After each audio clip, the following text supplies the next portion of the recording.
The M1897, the premier... What? Not this one. This one. The premier German killer of the Western Front, the M1897. So, let's get into it. The M1897 is a wood-furnished 12-bore, or 16-bore if you're a commie, shotgun.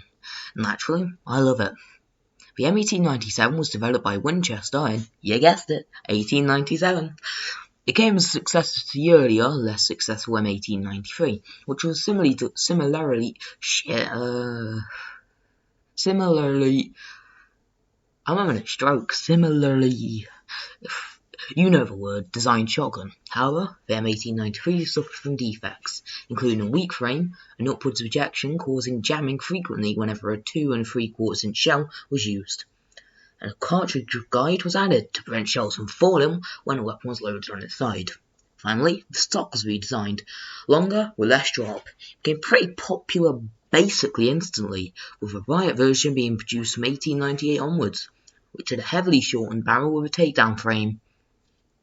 The average consumer will be run for $25 for a simple model, which will normally were the brush, riot and trench variants, which are the plain finish, whereas the other models had an engraved receiver with finer grades of wood, which cost the consumer $100.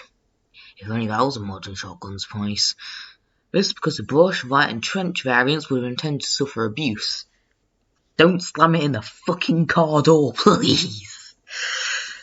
And as such, there was no use in giving them high-grade wood.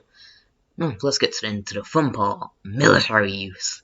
The M1897 was first issued in a large capacity in 1900, when 200 shotguns were sent to the Philippine War, where they found use in the close-quarters conditions of the islands. Then, after that, and some Mexican expeditionary fighting naturally, it would never see service again. Oh wait, what's that about a ship sinking? It had US civilians on it? Well, I'm sure it won't get the US involved, it was a British ship after all. Mr. President, the Germans have fucked around, so now they'll find out. That's so fucking racist. Jesus Christ. Well, let's get into perhaps the most famous variant, the trench model. By now, the US had been observing the war for several years.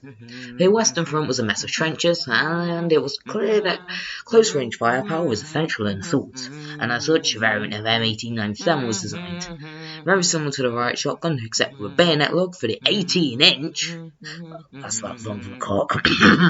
M1917 bayonet and a heat shield. Anyways, here's a comparison chart. Feel free to pause and read through. What about? Have a good evening.